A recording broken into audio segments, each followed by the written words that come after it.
Good day sa ating lahat. Dito na naman tayo sa ating Mercado Official na channel po.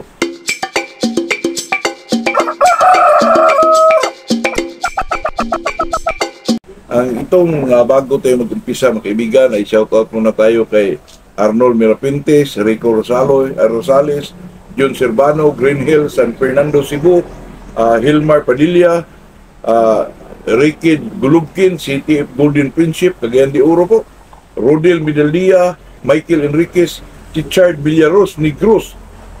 Yun lang po, magandang umaga sa ating lahat. Dito tayo sa ating Mercado Official na channel.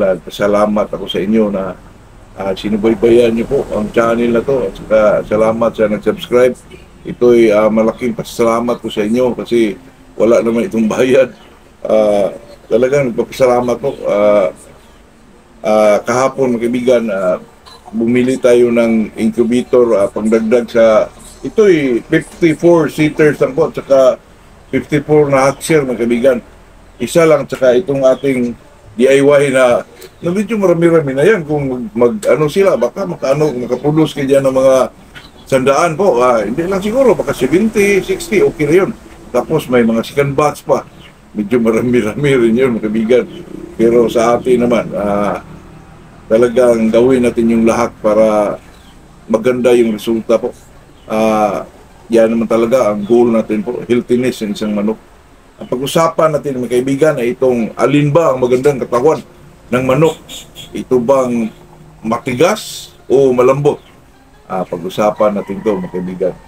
Kasi po, ang isang manok mga kaibigan, dati pa, ako po ay naniniwala na pag isang manok ay malaki katawan, may palo yan. Hindi naman siguro lahat, pero bihira lang yung mga kaibigan na walang palo yung malaking katawan ng manok po. At saka hindi naman sinasabi nating malaki na medyo hindi na siya makakilos. Yung regular na pagkalaki po. At saka saan tayo dito mga kaibigan, itong matigas na pagkalaki o itong medyo malambot yung katawan ng isang manok po. Ay sa mga kaibigan ko dati pa po, ay sabi nila maganda daw yung malaking katawan na matigas po. Kaya nilagyan daw nila ng popcorn, kaibigan, para medyo, bumulto at saka tumigas yung katawan ng isang manok po. Kasi itong masyado matigas naman, mga kaibigan. Para sa akin po, ayaw ko po ng medyo matigas. Gusto kong malambot lang.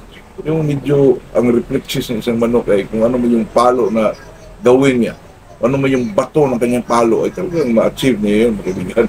Kaya itong medyo matigas ang katawan po para parang ano tayo dyan sa mga reflexes or kung hindi man ay sa pagkilos niya kasi itong tari mga kaibigan, matigas sa katawan o malambot ay talagang maano yan, pero mas prefer po ako na malambot yung katawan ng isang manok po, buka na malambot, na magaan, at saka ito namang matigas mga kaibigan, magaan. Matigas siya pero magaan din. Sa akin dyan, kaibigan, parang nakulangan pa ako pag medyo matigas yung katawan ng isang manok po. Kasi pag matigas, baka hindi masyado ang reflexes ng isang manok po. Pero hindi natin siguro, kaibigan, kasi may nakita naman tayo medyo matigas yung katawan, nalo. Pero sa atin lang dito, kung saan tayo po. Sa akin, mas pabor po ako dito sa medyo malambot po. Kasi marami siyang magawa kung ano may yung estilo na palo ang gawin niya po. Kasi flexible yung katawan niya kasi medyo malambot. Diba? Hindi katulad ng medyo matigas ng kaibigan, baka mahirapan kung ano man yung gawin na gawing ilag ba o anong tawag doon na magawa sa kanyang katawan. Parang di parihan ng malambot ang katawan ng isang manok ng kaibigan. Ay talagang flexible po na kahit anong gawin niya, yung muko man siya, umiilag man siya, talagang magawa niya yung mga kaibigan kasi medyo malambot yung katawan niya Ibig sabihin mga kaibigan, malambot yung medyo hindi ba matigas yung katawan na sa tingin ko mas maganda siguro ang reflexes sa isang manok po pag medyo malambot yung isang katawan ng manok. Pero sa akin ang kaibigan, matigas, malambot, manalo pa rin yun. Sa atin po, depende na lang kung saan tayo dito. So sa aking part ng kaibigan, gusto ko po itong malambot na katawan. Buka siya, magaan, medyo malambot po. Parang gusto ko po, lalo na kasi mga kaibigan, kung hawak ko, depende kasi yung sa hipo ko ng manok. Tigas siya. Okay lang din na matigas. Pero sa akin gusto ko yung paghipo ng mga buka na medyo malambot yung katawan ng manok, mga kaibigan, na magaan, na pag medyo gumalaw siya, mag-feel mo sa kamay mo. Yung hipo, mga kaibigan, ano, importante yun. Kasi hindi lang natin masabi, kasi hindi ho, mag-feel mo lang yung kaibigan na talagang magandang hipo ng isang manok po. Na sa akin, malambot. Gusto ko malambot ng kaibigan na pag medyo gumalaw siya, mag-feel mo po sa kamay mo yan, kaibigan, totoo yan. Kaya sa atin po ay kung sa katayuan nyo, gusto nyo ng medyo matigas ang katawan ng isang manok, nasa inyo na rin yun, kaibigan. Kung sa part ko, gusto ko ng medyo malambot, na buka pa rin, hindi naman bukang-buka, buka na medyo malambot siya na pag kumikilos sa isang manok ng kaibigan, mag-feel mo sa kamay mo po. Totoo yan. At saka, tayo naman ay may kanya-kanyang, ano po, kanya-kanyang paniniwala o kanya-kanyang pero sa mga di ko lang alam mga kaibigan sa mga big time kung hindi ko naman narinig yun yung malambot sa matigas na pero sa akin po dito po sa medyo malalambot na katawan ng isang manok po kasi dito po sa medyo malambot ay talagang flexible ang isang manok, ang katawan ng isang manok, yung muscle ng isang manok kasi pag medyo matigas po ang katawan ng isang manok, medyo matigas din yung muscle nila. Baka mahirapan silang kung ano man yung pihit na gawin nila, kung ano man yung salta na gawin nila na pumapalo sa iri po, ay baka mahirapan sila. Pero di din tayo mag-judge yan, mga kaibigan, kasi ilang bisis ko rin nakita yan na matigas na katawan ng isang manok. Kaya po ako nanalo. Depende na lang sa inyo yun, mga kaibigan. Pero sa part ko po, gusto ko yung medyo malambot yung katawan. Kasi parang flexible talaga. Yung mga muscle nila talagang mag-work po. Mag-work. If you talk about nasa laban na sila, mga kaibigan.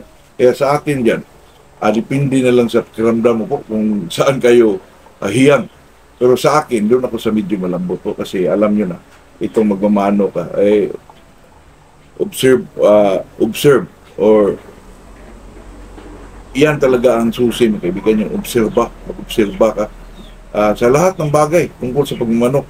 Kahit sa mga chicken talk lang, kahit sa mga laban sa pit po, talagang obserbahan mo yan, mga kaibigan, kung ano-anong klaseng pamamaraan, kung ano-anong klaseng nandyan sa manok na makuha mo.